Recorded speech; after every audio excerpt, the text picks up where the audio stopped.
Kiai Haji Raden Asad Syamsul Arifin, pahlawan nasional dari Situbondo kelahiran Mekah, ternyata memiliki karomah seperti kebanyakan pejuang kemerdekaan. Sosok Kiai Haji Raden Asad Syamsul Arifin yang memiliki posisi penting saat berdirinya NU dan mendirikan pondok pesantren di Sukorejo, Situbondo ini memiliki kisah karomah pada masa kolonialisme Belanda. Kiai Haji Raden Asad Syamsul Arifin lahir pada 1897 di Mekah saat orang tuanya berhaji dan menuntut ilmu, kemudian panjang umur dan wafat pada tanggal 4 Agustus tahun 1990 di Situbondo pada usia 93 tahun.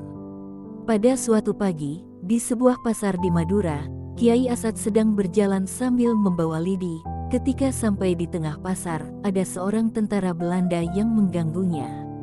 Tentara Belanda itu ingin merebut lidi yang dipegang Kiai Asad yang masih muda dengan paksa. Kiai Asad kalah tenaga, dan lidi berhasil diambil oleh tentara Belanda itu. Selanjutnya keduanya sempat bersitegang cukup lama, sehingga habislah kesabaran Kiai Asad. Dengan nada keras, beliau membentak dan menamparkan orang Belanda itu, serta mengambil lagi lidi tersebut.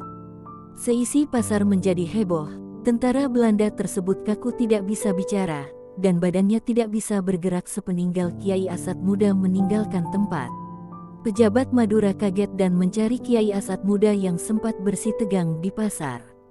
Melihat kondisi tentara Belanda yang kaku dan tak bisa bicara serta tak ditemukannya Kiai Asad, maka tentara Belanda mendatangi Kiai Raden Ibrahim atau yang dikenal dengan nama Kiai Raden Syamsul Arifin, ayah dari Kiai Asad.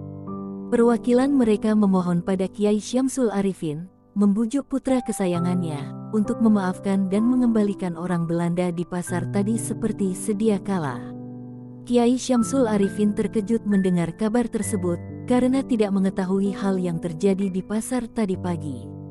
Setelah mendengar pengaduan dari perwakilan tentara Belanda tadi, Kiai Syamsul Arifin pun mencari putranya yaitu Kiai Asad, agar memaafkan kesalahan orang Belanda tersebut dan mengembalikan keadaannya seperti semula. Singkat cerita, Kiai Asad memaafkan tentara Belanda yang berusaha merebut lidinya dan mengembalikan keadaan tubuhnya seperti semula.